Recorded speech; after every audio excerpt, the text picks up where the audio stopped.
Okay, good morning, everybody. It's 8:30. It's time to call the meeting to order of our June 10th board meeting. The first item of the agenda is to approve the agenda, and I would like to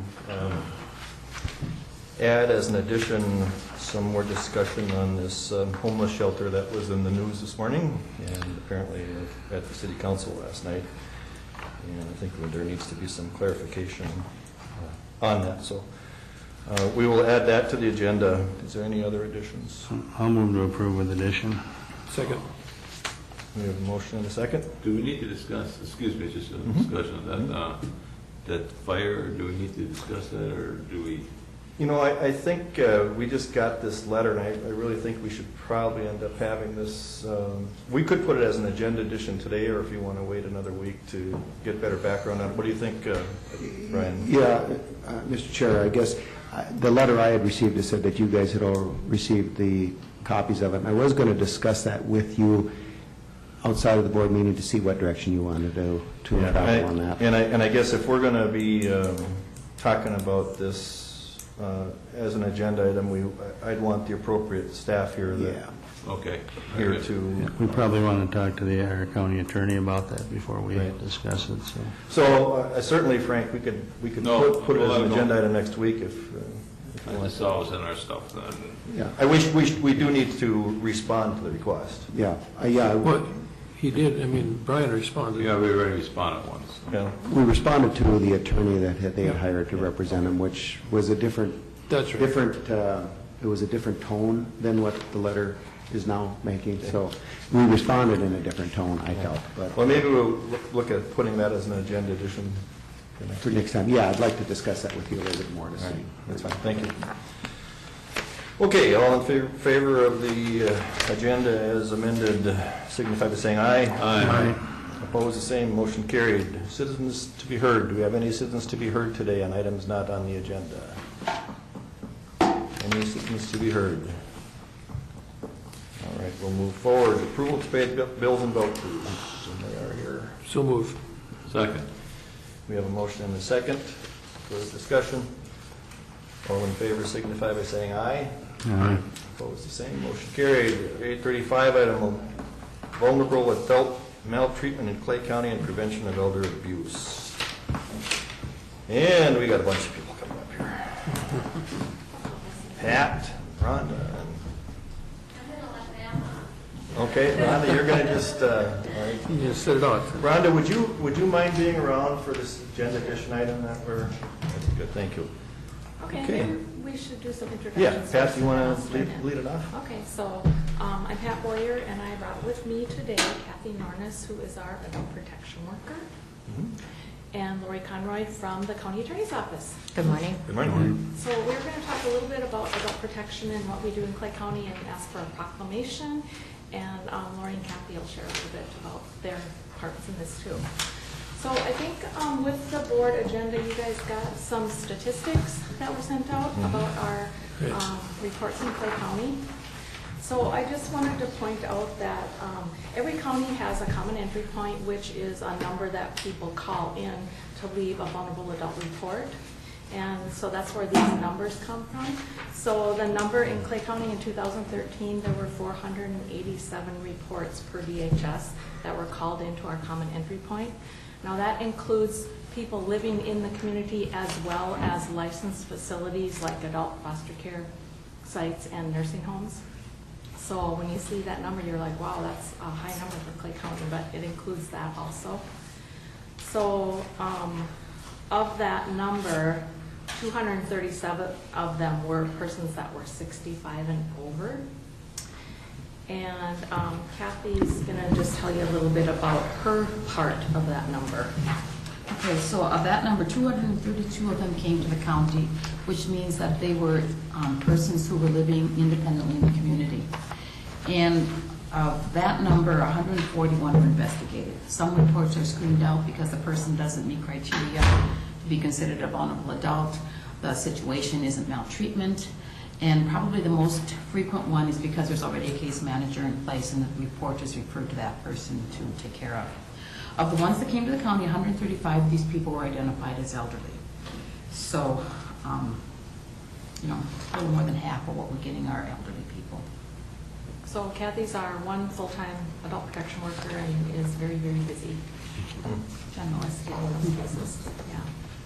And from the criminal standpoint, one of two things happens. So common entry point to report is made, and Kathy will refer that to law enforcement, or vice versa. Law enforcement will receive information and will refer that to social services. So we have developed, I benefited from being at the tail end of the 3-year grant that Clay County received for investigation and training with respect to elder abuse. And Ms. Samarja, before she transferred over to the civil division in our office, was the prosecutor on that criminal caseload.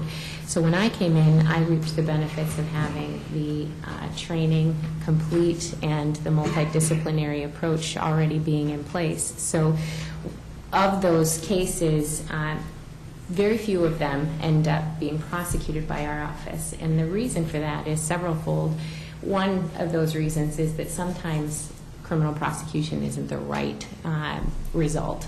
We need to make changes. We need to secure funds, make changes as far as power of attorney or securing finances.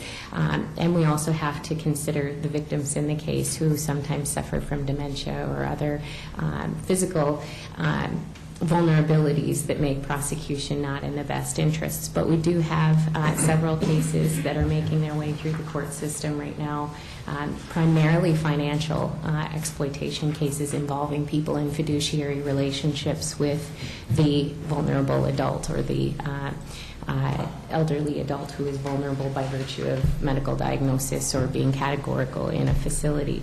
And so most of those cases involve money taken by someone who's a guardian, a power of attorney, a payee of benefits. And one thing on that is, being looked at more closely is just not paying the bill, where a few years ago we were kind of ignoring those, saying it's a civil matter, take them to court. We are now looking at that as financial exploitation, that if this person is responsible for somebody's funds and they're not paying the bill, it fits the definition of financial exploitation. Look at the mic. We had, it was a case that was investigated by law enforcement, did not get to the county attorney's office, but this woman was just astounded that this could be considered a criminal case. She was very angry that she had to come and talk to law enforcement, but just did not have a clue that this could be considered criminal. And I'm real happy to hope that is changing and that we are seeing more of these people. And I think that law enforcement has changed their view on Adult Protective Services, the county attorney's office, and looking at things from a different perspective, understanding that if you are in a fiduciary relationship with someone and you're taking that money and you're going out to eat, you're paying your gas, you're paying your rent, but someone is in a facility and their rent is not being paid. The statute in Minnesota is very specific, and that is from our standpoint, fairly easy to prove because we have the bills from the facility which are not being paid. We have financial records. And there have been several cases in our region that are more prominent of individuals who have not done what they need to be doing pursuant to their fiduciary obligations to someone who is vulnerable. And so we look at a couple of different results. We look at, one, getting that money paid through restitution, and two, if someone is in a position where they are going to be interacting with vulnerable adults and they have shown a propensity to take money or to take advantage of that relationship, can we prevent them from being in that situation, whether it's their employment or from being a guardian, things like that? Because in the future, if you have done that in the past, you may have a tendency to want to do that in the future. So we're looking at those things. And I think the financialist one, we've also had some cases of neglect, caregiver neglect. We had one that came over from the hospital, a 75-year-old woman living with her daughter, came in weighing 65 pounds. She had advanced dementia. She was quite emaciated. Contracted, nonverbal, non-ambulatory. And we looked at it very seriously. hospital had called law enforcement on evenings. So I think my report came from Lori, that she had gotten the police report first thing in the morning. And Detective Nelson looked at it, and we were able to get medical records. And in that case, no charges were filed. She died like 5 days after she was discharged from the hospital. Hospice was not involved. There were a lot of red flags because the family was not particularly cooperative. They didn't want hospice. They didn't want home care. They had not followed through with the primary care provider for the person. But in the end, kind of determined that she was dying. It was a natural process. Concerns, but I think that case highlighted for us a couple of things. Number one is the difficulty of a physical neglect case in someone who is what you would call maybe medically complicated, elderly, advanced stages of dementia, and how do you determine what is in fact neglect and what is the natural dying process. But on the other end of the spectrum, the positive aspect of that, from my standpoint, was how quickly we worked with social worker from across the river in North Dakota, notifying the appropriate law enforcement agency, notifying our office, notifying Adult Protective Services, and how quickly we were able to come together and talk through things and in very real time assess a situation and make some determinations whether or not an individual should be going home, what the next steps would be. And I think that it was a learning process for us because it was one of the very first cases of that nature that we had dealt with, but at the same time it highlighted some of the things that we're doing right. And my hope is that we don't see very many cases like that require us to come together as a multidisciplinary team with APS and law enforcement in our agency to look at those cases, because I hope that they're not happening in our community. But statistically, if you look at national statistics, there are cases like that, and the more you shine a light on them, the more you're going to see them. Okay, so as Lori mentioned, she talked about our 3-year federal grant, which is now done in Clay County. But when we had that, what we did was put together our CCR, which is our Community Coordinated Response Team. And as what came out of that, I think, was all of this coordination. People now know who to call, on both sides of the river. But our CCR group is still in existence, and it includes providers, county attorney, law enforcement, and as a part of that, this is our 3rd year now, I think, that we are putting together a training event for the public and professionals, and it's called No Excuse for Elder Abuse. As a part of that, we are asking the county board to read this proclamation about World Elder Abuse Awareness Day and a declaration for Clay County. So should I? We've got copies, Okay. thank you. Okay, or whoever would like to. Question on, you're looking at 487. Is this repeats, or is this all individual ones, or? It's separate reports. There may be multiple reports on the same person, but that indicates the number of reports. Okay, that's not, so there could be multiple reports on the same. All right, very good. Okay, Pat, did you want me to read this? Okay, I sure can. Okay, World Elder Abuse Awareness Day, Declaration of Clay County. Whereas the Clay County seniors are valuable members of society, and it is our collective responsibility to ensure they live safely and with dignity. Whereas abuse of older people is a tragedy inflicted on vulnerable seniors and an even ever-increasing problem in today's society that crosses all socioeconomic boundaries. Whereas combating abuse of older people will help improve the quality of life for all seniors across the state and country, and will allow seniors to continue to live as independently as possible and contribute to the life and vibrancy of Clay County. Whereas Clay County's seniors will be treated with respect and dignity to enable them to continue to serve as leaders, mentors, volunteers, and important and active members of the community. Whereas we are all responsible for building safe communities by watching for and reporting possible abuse. Whereas the Clay County Coordinated Community Response Team will hold the event No Excuse for Elder Abuse on Wednesday, June 18, 2014, in observance of the World Elder Abuse Awareness Day.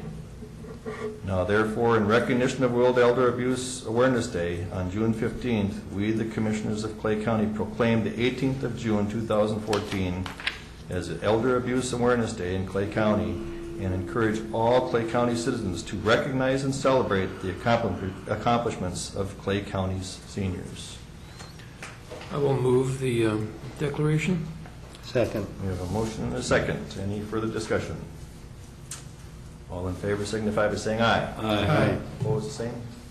Do you have an original you want to I sign? do, yes. Run, pass it around.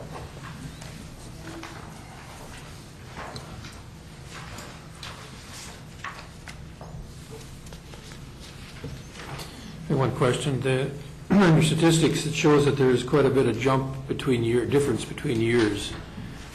Is that, do you think the incidents are different, or simply the reporting is different from year to year? I mean, going from 487, 543, 397, and so on. Well, I think for sure the reporting has increased. I think there's a greater Okay. awareness, so there is more reporting. Last year there was a lot more. Yeah, it's hard to tell what that's all about. We have been able to, even our office gets inquiries from the public after hearing, for example, last year after and leading up to our event in Clay County, there was some media focus on the event itself and these types of cases. We've also seen, because Cass County, North Dakota is just beginning their 3-year grant, there have been several different articles in the newspaper, stories on local television news.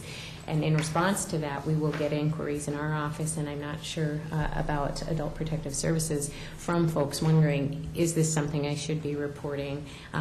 What about this type of case? So we know that the efforts to educate the public have borne fruit for us. People are calling in and reporting things. So that may explain the difference between 2011 and 2013. The variability between 2012 and 13 may just be an anomaly. But Right. Okay. And 2010, I think, was lower than 2011. So as we started to provide more outreach, we did start seeing more reports coming. So, Excuse me, this event on the 18th, is that for the general public? Is it just for caregivers, or what? Anybody who wants to attend. Anybody? is that at the end? Yes. Okay. I think I kind of said I'd try to be there. Yes. Read that again. Okay. Yep. I have were you done, John? Were you done? Okay. Just a couple things. Pat, maybe both of them can, well, one for you would be, you mentioned that the 3-year grant is up now, but you still have this team in place. How is that team going to move forward without grant funds moving forward? Yeah. What's the plan? If you remember, Shelley Carlson was our coordinator. Yep. We don't have her anymore. So this team is just Okay. coordinating everything themselves. Okay, so once it's been established, you're able to do it internally. Yep. Okay, all right. And then my second question goes to the elder abuse, and I'm going to speak specifically to dementia. My mother just had a severe case of that and passed away last October.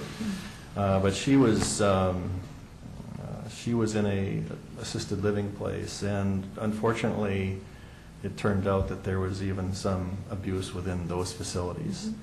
How do, and this one happens to be in Cass County, so it's nothing here in Clay County, but how do are we involved, or do we get involved with those privately run facilities in instances too, for if there's abuse or claims of abuse? The investigation goes to the state Okay. agency that licenses, so usually the Department of Health, Office of Health and Facility Complaints.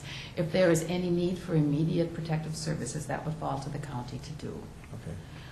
If there is a need, we can always give suggestions on things that one can do to kind of Okay.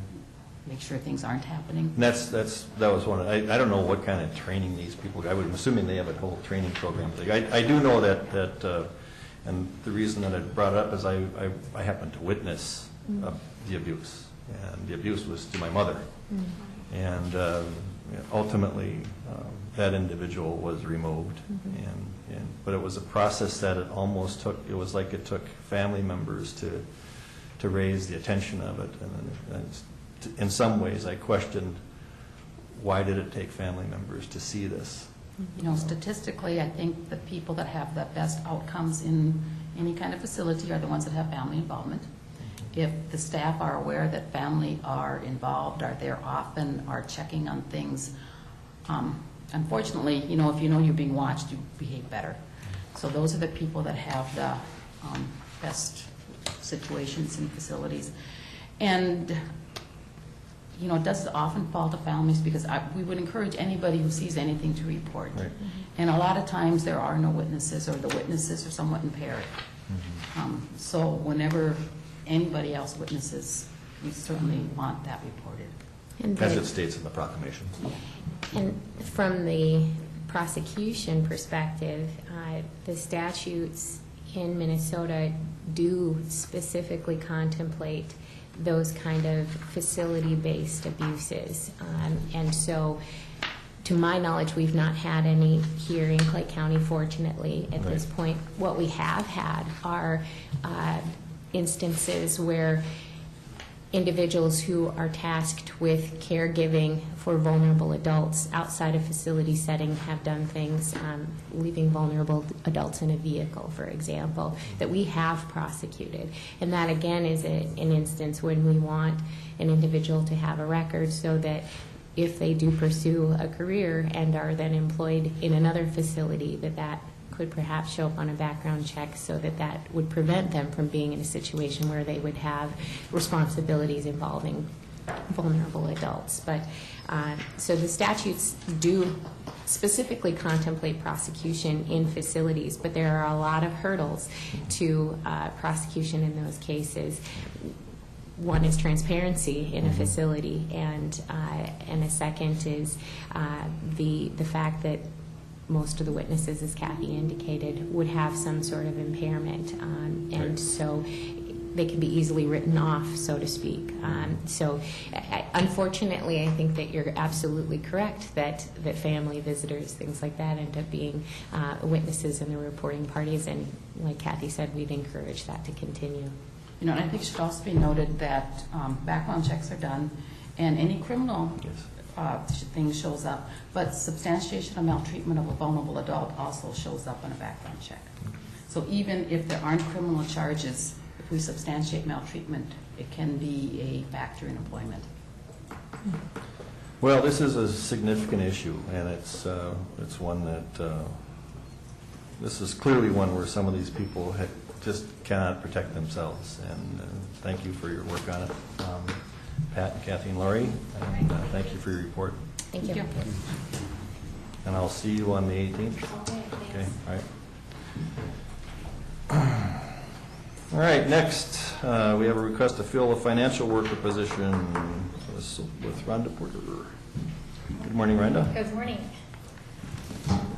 Okay, we had a resignation last week with one of our financial workers, which I was just bragging, we finally full, so I'm really disappointed. This is a staff that's been with us for 5 years, but she has another opportunity, so I am requesting to fill her position. I would move approval. Second. Is this one, Rhonda, where, is this something that could end up being a backfill issue, or? Yes, I think I did request that if we have any internal movement, so some of our office support specialists and some of our other positions could be eligible for this caseload. So if we were to have that happen, if I could have approval to backfill any. Are you willing to include in your motion? Yes. All right, very good. Okay, we have a motion and a second to fill a financial worker position. Any other discussion? All in favor signify by saying aye. Aye. Opposed, same. Motion carried. Right, thank Okay, you. Rhonda, do you have a really hectic day? Can you hang around for Sure. a little bit? Sure. I don't think it'll take us too long. Okay. Okay, our 8:55 item, time, looks like request to fill full-time correction officer position, and I just received word that you need two. I need two. So you had two leaving you. I had two. I had one go to Maury Police Department and one go to Alaska as an officer. So, plus I have a half-time position. He went to Fargo PD. Okay, so you're looking for the two full-time? Two full-time and one half-time position. Right. All of them are budgeted positions. We've been, had them all along. Cost impact on the budget, actually there'll be a little savings involved. And again, the sole purpose of this is because of resignations. Resignations to become police officers. I'll move to approve. Second. We have a motion and a second. Any further discussion? And again, like I said, typically on these things, were the ones that left, had they been here for a while, or? No, less than 2 years. Okay. So there wouldn't be a lot of savings then? No, I think total combined is around $6,000. 6,000? Okay. All right. Okay, any further discussion? All in favor signify by saying aye. Aye. Opposed, the same. Motion carried. Thank you. All right, Julie? I wonder, we're 5 minutes, I wonder if we could do this agenda edition here now. Rhonda's here. Sure. Say, Rhonda, do you want to come up? We're going to do this agenda edition here. We're a few minutes ahead, and yeah, both come on up. Yeah, Rhonda, thanks for staying.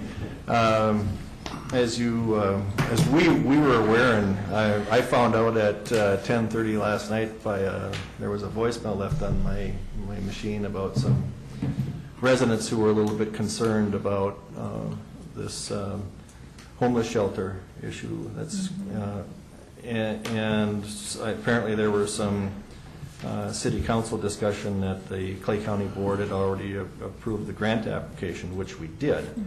And I think we need to discuss this a little bit and get a little bit of clarification about what our purpose and duties were here.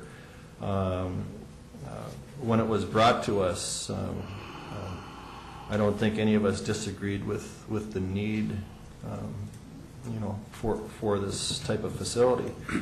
And when we started the discussion about it, I think it was Commissioner Whalen that at the time even asked where the location was, and they were not able to provide us with that application at the time. And, so a lot of times what we do is we support the grant application. It's the grant application that we're supporting, and not necessarily because we didn't know the site, and not necessarily saying, yes, we're 100% in agreement where the site is. I think that I'm stating that on behalf of the board. That doesn't mean that down the road we wouldn't still consider that site, but I do agree that when you have something that is controversial like that, when it comes to putting it in and around an existing neighborhood, that neighborhood has the right to be able to come before the elected body and be heard. And so there were some questions about, well, they never came here, or they never invited here. And I think Commissioner Whalen can talk to this, but we're not the permitting or licensing or governing entity that decides what goes where within the city of Moorhead. I had some calls from some citizens last night about this, apparently after the council meeting, and of course, in watching the news, at least that's the way it came out from the news report too, that the people that were at the city council meeting that were concerned were told that there was nothing that the city council could do about it because the county commission had already approved, the project. And that's where I think we need some clarification, that wasn't the purpose of them coming to us last week, that the purpose was to get authorization to apply for a grant for money from the state, and not to approve the location or the facility or anything of that nature, that's not something that's within our realm of responsibility when it's a project that's being built in the city of Moorhead. So I think we need to clarify that with the public, because Ron, did you have any comments on that? Well, and Pat and I were just talking a little bit about it as well, and I didn't come prepared with that letter of county confirmation, but we believe that's correct. Really, that letter of county confirmation, and if you remember, I read kind of what the intent of that, and at the very end of it, it talked about in no way does kind of offering support for the grant application obligate the county in any way or whatever. But I think you're right, when we did the presentation, we weren't clear on the location. It really was a letter in support of the application, and that we recognize the need for the services that they're proposing for families in our community. In fact, I think they were contemplating between a couple locations that Pat's recollecting, but you know, you're right. People, as soon as that location comes out, certainly have the right to express their concern about it. You know, it really was a support for the application based on the need. The location, And nowhere, at least, you know, in my recollection of it, and why I supported it, clearly there's some need for this, and so if the state of Minnesota is going to have $6 million, and they're going to be giving $6 million to some community in the state to help combat these issues, then certainly it would be in Clay County's interest to put our hat in the ring to try to get those dollars. absolutely. So having and that's kind of the gist of what I thought we were doing, and that was saying, yes, we think that $6 million would be good for Clay County. But nowhere in our discussion, and Frank and John can jump in, it had nothing to do with the location at the time on that. It was the support of the grant. John? Yeah, I agree with that, and I think it's important, too, to use the right terminology. This is not a shelter. This is permanent housing, and it's a very different thing than being a homeless shelter. It's hoping to offer affordable housing for people who have been homeless, and to give them a start on more permanency. And we already have a model of that with the other facility that's adjacent to the homeless shelter. It's been very stable. There hasn't been any movement even in or out in a year. They haven't had an open apartment for a year. I think this is a chance to provide stability for a number of families, and it's something that we, in our discussion last week, we certainly support the concept and the need. And the location is something we need to have hearings about when that comes time. Yeah, and that leads me to my next set of questions for either one, for Pat, maybe Pat, because if you're working a little bit more closely with it. But when the grant application, let's assume that it was received and accepted. Is there still some licensing procedures and things of that nature that need to go on that the county would become involved with? Not licensing that I can recall. Okay. When I think of Gateway Gardens, when they were developed, Mhm. I'm thinking most of it went through the city of Moorhead. Okay. Yeah. Okay. Because it would be like an apartment building. Okay. Okay. So there would still be. There would be siting issues, though, as far as permits. Yeah. Sure, yeah, with the city. Yeah, with the city. So there's still a permitting process Yep, that would be done. Yep. And that would be done. It would be handled that way, regardless of what the county board has done. Right. The only thing they asked of the county was a GRH agreement, eventually after, when it is up and running. Yeah, and explain that GRH agreement again. And GRH stands for Group Residential Housing, and it's basically a housing subsidy for someone who, if they get Social Security, and the Social Security, they pay their Social Security, but it's not quite enough to meet that room and board cost, then there's a state program called Group Residential Housing that helps make up that difference to pay for room and board. And it's with that combination that helps fund the structure, in essence. Right, yep. And services, supportive services. Yeah. Okay. Do we have any? Well, I would just, I think the bottom line here is that we support the need for a facility like that in the community, but, the location is not something that was for us to decide, and so where it's located or those issues are, zoning and issues for the city of Moorhead, so. Yeah, I guess I agree too. We just voted on the concept of the thing, because they even said that it would not be any funds from Clay County, and I questioned that, whether there would be any funds from Clay County. They said there wouldn't, so it was just the concept of it. Yeah, and we're believing the resolution really was fairly specific to that GRH agreement that would be entered into by the county, if we're remembering correctly, so. Okay. All right. And that's not a new agreement that, we do that with a number of facilities, yeah. Okay, very good. Thank you. Thanks. Thank you.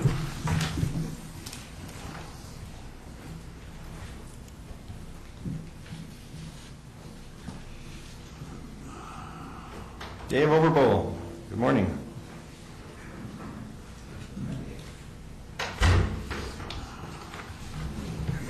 Good morning.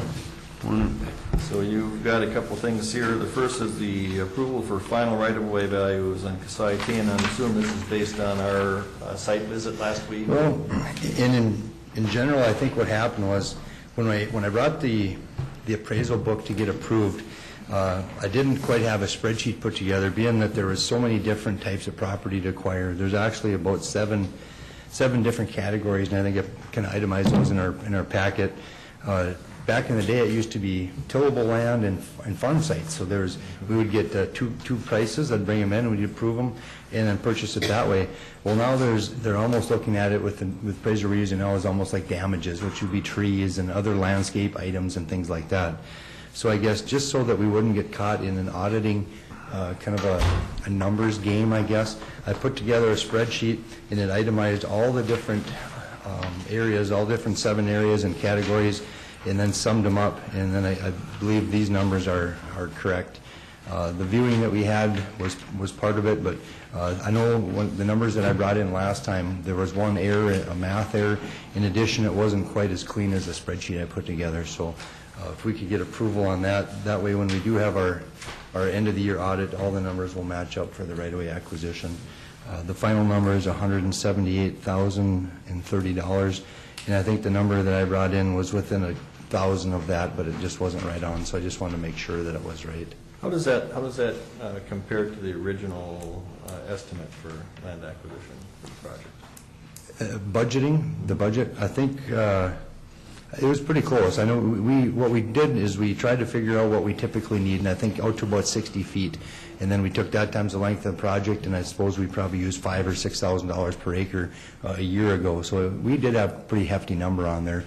So now next year we won't have any grading for the next few years, so that line item for right-of-way will go way down. And it does kind of spike up and down depending on if we're buying right-of-way or not. So I don't have that budget number handy, but I know I had probably close to $200,000 in the budget. All right, good, that's good. All right. I'll move to approve. Second. We have a motion to approve and a second. Any further discussion? If not, all in favor signify by saying aye. Aye. Opposed, same, motion carried. We did have here too, before we get to your out-of-state travel, we do have the approval of the gravel bids. We had some changes there. Yeah, what happened was when I read the bids there, a lot of times when we used to do this, if you start putting, if you're going to bid 8 or 9 townships, they'll just draw a line through, and you'll assume that they're bidding all those townships. Well, apparently, there again, I had one error, plus I had that error. Township number 2, they're a penny different. And when we read the bids, Turner's bid is $9.49 per yard, and Dunham's is $9.50. And I think at the board, when we read those, we actually assumed that Dunham had it, but it was a penny off. So there was one error on our part. The other part of the error was apparently Dunham did not bid 4, 5, 6, and 7, and we thought they did because there was even little dots in his bid sheet. So, so we just want to correct that up as well. So Dunham Sand and Gravel, or Dunham Gravel would get 1 and 3, and then 8 and 9. So he'd get 4 townships. He's low bidder on those 4, and then Turner Sand and Gravel is low on township number 2. 4 through 7 and 10 through 30. So it's all right. So we need to correct our previous motion then? Correct, yeah. If we could just award those townships in that manner, then that's how they bid them. But we did that in the consent. Hmm? That was in the consent. Oh, this was in the consent, that's right, it was in the consent. That's Yeah, right. but Okay. I didn't know if I should put it on this or not, I guess, but I'm glad you brought it up. That way I was able to Yeah. explain kind of what Okay, happened. yeah, good, all right, that's right, I forgot it was on the consent. Okay, so then your out-of-state travel. Yeah, we talked about this a little bit at our Highway Tracking Committee meeting, and I brought it up before, and I've never really pushed to go to something like this, because I didn't really exactly know from our area how valuable it was going to be. The earmark project lists are pretty much non-existent, but yet we are pretty heavily invested into our Tiger grant. We've applied on this thing 3 or 4 different times, 4 if you count the initial economic stimulus project that we applied for, and if allowed to go, there's the Minnesota delegation is the one that's going to this thing. There's meetings set up with Franken and Klobuchar as well as Colin Peterson, and I told them that I want to be involved in those additional set-aside meetings, as well as our consultant out there, Ms. Barb Rohde, has set up a half a day on the 18th to do additional meetings, and it sounded like we're going to try to touch base with the Pipeline Safety Administrator, Quarterman, again. I'm going to go be taking some more pictures. She wants to take some pictures out there of the condition of the road, possibly something that would involve the hazardous situations that are out there, whether it be chemicals, anhydrous tanks running up and down the road. So I'll be trying to gather some more data to bring with me, but it would seem that being the condition that we're in, the timeline, you know, they're going to be awarding these Tiger grants this summer sometime, maybe as late as August. If we can get out there and just kind of keep preaching our case that we do have a dangerous situation, and we feel geographically that our area is just as good as any other area for some grant monies, I guess I think it might be worth it to try to partake in some of the meetings. Yeah, I think it's really important that you be there. We've invested a lot into this Tiger grant, and it'd be a shame to miss it simply because others were advocating for their programs and we weren't there being heard. So I think it's very important that you be there. And this whole fly-in for transportation is a Minnesota event, and it's going to be people from all over the state advocating for their needs. And I just think it's critical that you be there. And it sounds like Barb Rohde agreed that it would be very helpful to. Correct. Okay, what's the board's wishes? So I would move that we approve the out-of-state travel for our engineer for this event. Second. We have a motion and a second. Any further discussion? All in favor signify by saying aye. Aye. Opposed, the same. Motion carried. All right, so you're going to get your travel arrangements squared away and... Correct. I just want to say one thing. This week I won't be attending our MCEA summer conference. I have some other conflicts. I normally go to that. So in addition to not going to that in our remaining budget, I think I'll be pretty close. I went over the numbers with Brian a little bit. I might be a little over with this trip, but there is a little bit of budget money left. It might be just a few $100s over, but believe it or not, I actually got a little bit enough to cover this too, so it worked out pretty good. We'll find it. Thank you very We'll much. find it in your budget. You're going to be around today, though? Yep, yep. Thank you, Dave. Our next item, consideration to change MCIT deductibles for property and inland marine coverage. Brian. Good morning, Brian. Good morning, Mr. Chair, members of the commission. I know in one of my reports that I had reported that we had Jane Henniger here from MCIT, and she reviewed the different old losses that we'd had and the structure and things of that nature. And one of the conversations I did have with her was, you know, would we benefit from going from a $1,000 deductible to a higher deductible, as you do in your own insurance risks. And so she did send me some information, and what we did, Vicki and I put together a little bit of a summary on the page right after the memo page, and that is kind of a summary of the attachments, but I accompanied the attachments too, that if you wanted to do a little research on it.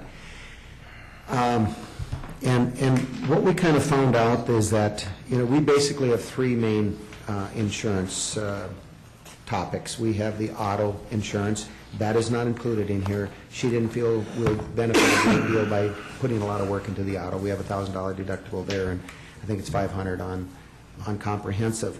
So we did look at the other two, and the other two are property insurance and the inland marine insurance. It's called inland marine, but it's usually just big equipment and things along those lines. But the summary that we show there on the first page is that currently with a $1,000 deductible, our premium for the property insurance is $77,404.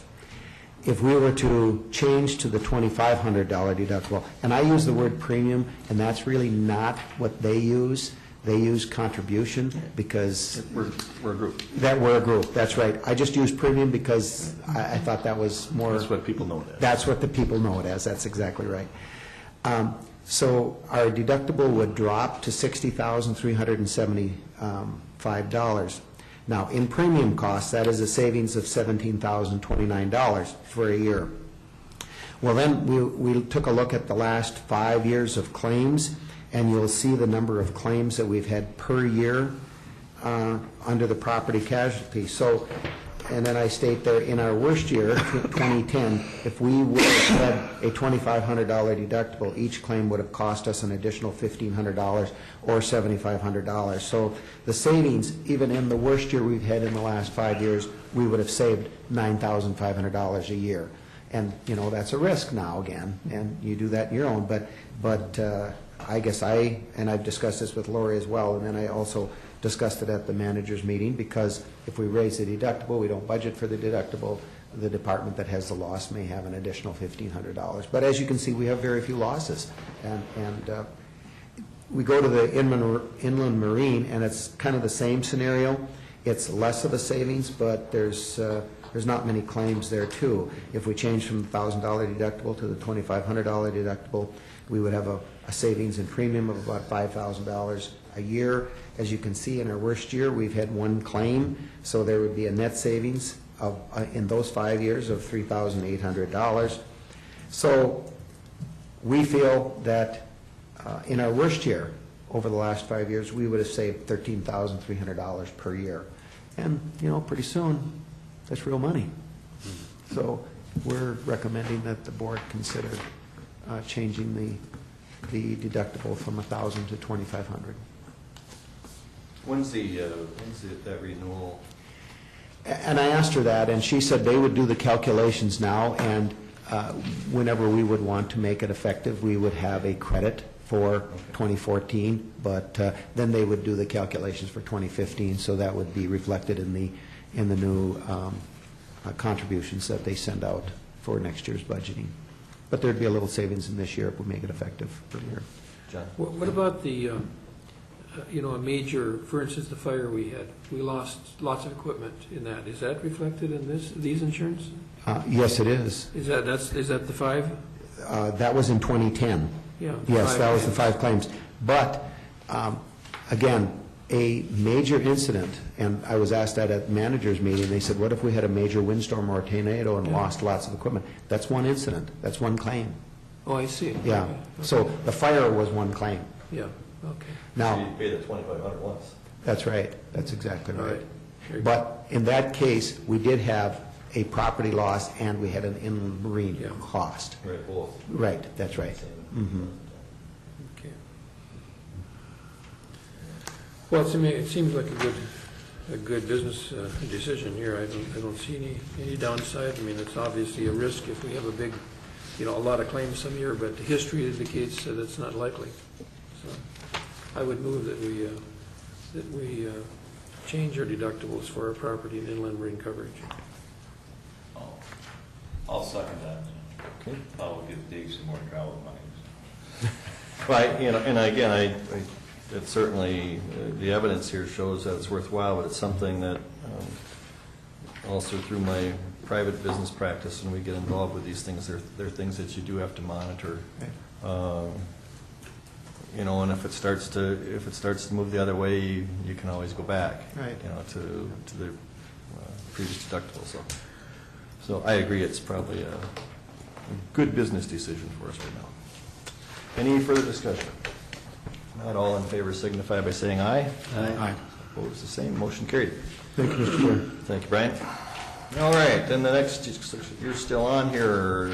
Lake Agassiz Recreational Trail request for funds tabled from 5/6. All right, Brian, what do we got now? Well, Mr. Chair, was it May? Yeah, first, Vicki reminds me we got to have a motion to remove it from the table, because this was tabled. So moved. Vicki. Second. We have a motion in the second. All in favor signify by saying aye. Aye. Opposed, same. Motion carried. All right, now, go ahead, Brian. Mr. Chair, yeah, it was on May 6th, I guess, that this came before you for consideration, and what the request is that, excuse me, the Agassiz Recreational Trail Board had requested $10,000 from each of the 3 counties. You did have a presentation, and they had expressed some of the things that had occurred and some of the encroachment issues, some of the legal issues and things like that. And at that point, you tabled the $10,000 request. And frankly, at this time, and probably Commissioner Gross will join in here, he is the representative on that board, but in our discussions, we feel we've made huge progresses in straightening that out. I think, and the idea is, unless we had a meeting yesterday afternoon, and Commissioner Gross will be presenting to the Agassiz Trails Board a resolution to dissolve the joint powers agreement, and then it'll come back to the individual counties for consideration. And I know Commissioner Everett mentioned at that time, he said, you know, if we have incurred obligations, that we should honor those obligations. And what we're thinking at this time to recommend to the board is that you deny this request of $10,000, and as we progress with the dissolution of the Joint Powers Board and then come back to each individual board, that's when there may be a request for funds, and there may not be. But at that time, we will liquidate whatever, if it's successful in dissolving it, and then we can settle if That seems to make sense to me. I don't know why we would put $10,000 into something we're going to try to dissolve, so. So then we would simply pay our share of the bills that do come, rather than putting just a number forward. Okay, that makes sense. That was our thought, right? Yeah, if there is going to be a share. I mean, right now, there's just a pending bill. We don't know what's going to come. It's in litigation. We don't know whether that bill will have to be paid or not. You know, so there may be a cost, there may not be. So I'm going to deny the request. Okay, we have a motion to deny. Is there a second? Second. Any further discussion on that motion? All in favor signify by saying aye. Aye. Opposed, same. Motion carried. Now, I think there should be an indication, though, with it, that we're not saying we're not going to pay our bills, but that at this point we... so with that dissolve, what's going to be the future then of the... What we plan is that each county does their own part of the trail. Okay. So right, we still be responsible. so we have do we have a designated portion of the trail? 5 miles. Okay, so it'd revert to us, we would take care of our 5 miles. Yes. All right. That's what the plan is. I mean, it Okay. goes through. So we probably have the shortest. Yes, we do. Okay. Jenny, have you reviewed all of this? Yeah, we reviewed it several times, and it's by the terms of the joint power agreement that the individual sections of the trail revert to the counties. Okay. And then if the Joint Powers Board agrees and signs off on that resolution, it will come back to this board to make a decision, final decision on whether that entity should be dissolved. And then if 2 out of the 3 county boards agree that the entity should be dissolved, then we'll start the wrapping up process, and we'll liquidate, and then we'll distribute. And depending on the assets and the liabilities, each county may or may not have a share to kick in at that time. And it doesn't say the trails are going away, it just says No. that it's going to be governed differently is all. And in fact, I mean, the opinion at the board meeting last week was that the trail would continue. We might form some kind of advisory committee to make sure all the counties work cooperatively together, but certainly the trail wouldn't go away. Very good. And then, Mr. Chair, there may even be some contracting with a snow cross group that will then do the grooming and different things, like we do right now within Clay County. So there's quite a few options, and I guess that's what we want to stress to them is going forward, we need to dissolve what we have and then go forward with a more positive direction. So, Very good. Thank you, Frank. thank you. We got to vote on it. Huh? Did we vote? Okay, all in favor of the motion signify by saying aye. Aye. Opposed, the same. Motion carried. Sorry about that. Okay. Appointment to Lake Agsie Regional Trail Board of Directors. Kim Sievertson.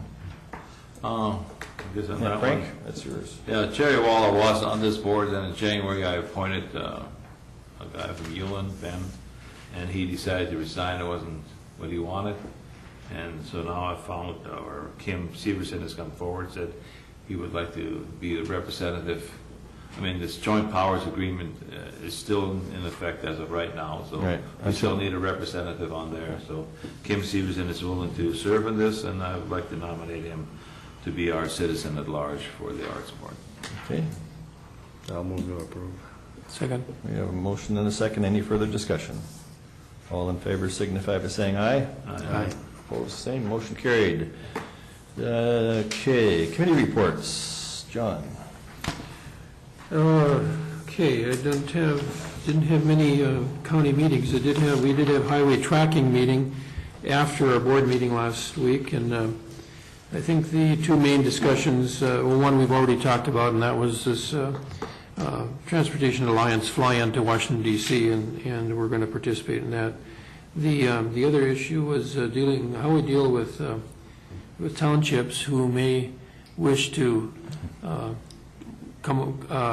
get away from our contracts or disengage themselves from our contract to do their services, and then wish to come back later, and how we handle that as far as certain requirements. Some things that they're grandfathered in for now, this would give us an opportunity to get them up to standards that we require of anybody new coming in. So that's got to be discussed further, I think, but I think we pretty much all agreed that we need to have some kind of consequence if people choose to get out of the contract and then choose to come back in after we've made adjustments with our staff and equipment and so on. So we'll hear more about that later. But I think that's the only county meeting I had. Thank you. Okay, great. Grant?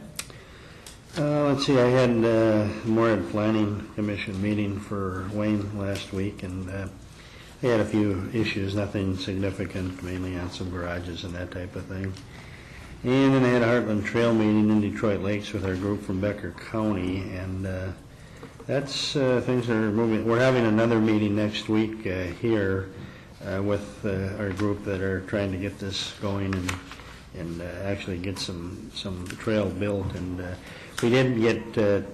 We had applied for bonding money for $100,000 for us for our planning and getting it set up, and then $3 million for to actually build the trail from Detroit Lakes to Frazee, and $2.7 million was approved in bonding money, so we'll still get our $100,000, and they'll have $2.6 million to start building the trail or to complete it from Detroit Lakes to Frazee, so which is pretty significant. It's been a long time coming to actually get some of this going between Park Rapids and Moorhead. So, and it's Frank's working on this with me now with MetroCog, and so I think things are finally starting to take shape, and we'll see some real progress hopefully in the next year or so. So that's it for me.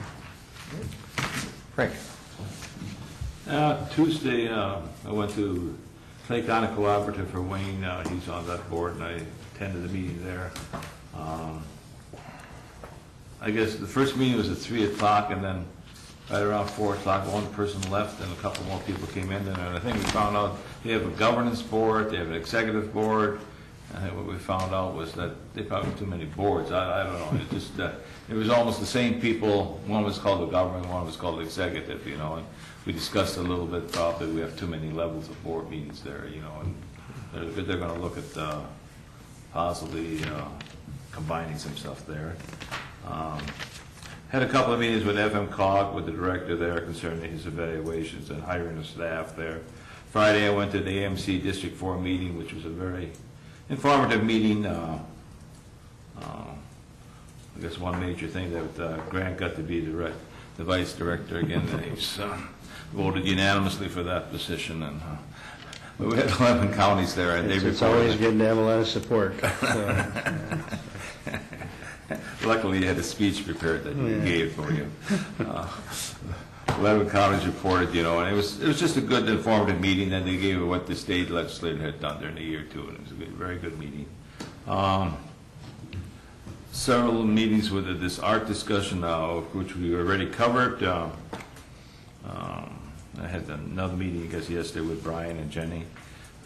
Last night I went to the Highland Grove. They had a safety picnic and just a general discussion. They had some representatives there, Paul and Kent Eakin were there, and attended the Hitterdall City Council meeting. They had quite a few issues. I got a long list here from Hitterdall of issues from the town that involved the county, so I'll be discussing that with some of the people. Question, were the candidates for president there? The two candidates? Van Steenhagen. Stuhlenberg. And Gary Hendricks? Gary was not there, but he had a video that they showed. Okay, all right. It's a long time since we've had an actual race for second vice president, so. Yeah, one had just a video and the other one was there. Okay. Okay, then, was that it, Frank? Yeah. Okay. The only meeting I had last week was the Highway Tracking Committee meeting, and John reported on that very well, so I don't need to get into any more of that. So we move to Brian. Brian? Well, thank you, Mr. Chair. The first thing I'd like to mention is something had taken place, and it surely slipped by us here, but back about two weeks ago, one of your fellow commissioners received quite an award from the Community Action Group, and it was called the Dennis. This is the first presentation of this award, and Commissioner Everett received the first Dennis R. Heitkamp, and the title of the award is "A Candle Loses Nothing by Lighting Another Candle," and it goes on in here about all of the different activities that John has been in over the years to help the community, and I think you all share a unified thought process that John or Commissioner Everett is a very caring person and is very involved in many of these community action groups, and was very entitled to this award. So I'll just pass this around, and I'd asked Commissioner Everett to give me some copies of the announcement. I hadn't seen it in the Barnesville paper, so I'll just pass that around to you. But I thought the board members would really enjoy hearing about that particular award. If you hadn't heard, maybe you had, I don't know. Yeah, he kept it pretty quiet. Congratulations. Yeah, Congratulations. The Highway Tracking Committee has been mentioned, and the only thing I guess I would offer there is when, the one thing that we talked about with the townships is that not necessarily to have a penalty to rejoin, but to use the opportunity to improve some of the weakness on the township roads. And I think one of the ones particularly is a couple of the roads had some very, very poor turnarounds, and it was very narrow, and the county highway department is requesting that those be improved before we would then consider taking it back on as maintenance. I think that was kind of the big issue, right, if I'm not mistaken on that.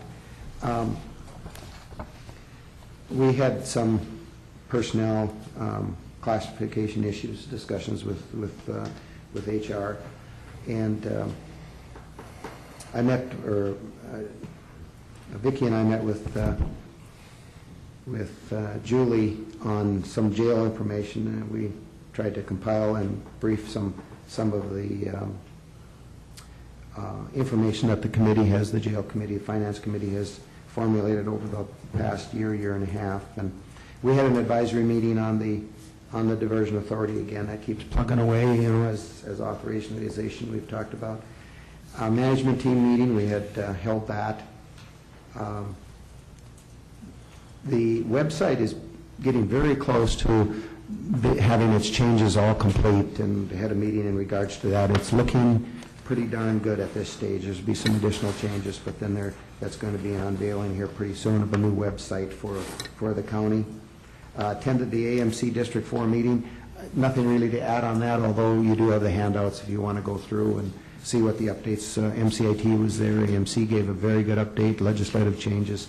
Social Services had a presenter on the changes there, and it was very, very good. Commissioner Gross mentioned the meeting that we had with Jenny, and I think we're pretty squared away on our step forward, and I think we've come an awful long way in a couple of months in regards to that with Commissioner Gross and Jenny's help on that. So, and then just an informative thing, I guess. Last year, you approved a new contract over at Social Service, Family Service Center for Drake to do some counseling over there. They were going to take Share House's place over there. Well, they're reducing their space. They're requesting to reduce some space over there, and Public Health has been looking at some of their space, so there's going to be some moving around, and if there's some adjustments in contracts, that'll certainly come to the board, but it looks like it's working through that. It'll continue to be 100% occupied, and just some movement around, so it's a very positive thing, because it'll keep Drake on board with us, but yet in less space. So, and that's about it, Mr. Chairman. Okay, thank you, Brian. How about DMV? How's That is moving along really well. Just encourage you to stop by there, stick your head in the door. The painting is done and remodeling. They're working on that new entrance out front. Highway Department has been coordinating the parking lot, so they're going to be pouring curb and sidewalk out there this week. I don't know that they'll get to the parking lot this week, but certainly next week. And we're slated for moving in on Friday the 27th, and we're going to make that deadline. So it's going really well. That will be nice to see. I know, and as you stated last time too, I went out there yesterday morning, and then I went over to the operational side where they're working, and man, there's more smiles on the help than there is the staff, but they said they're receiving a lot of help and staff. They're receiving a lot of comments from the customer as well, that this will be a positive change when it's all done, so I think it's been a real good move.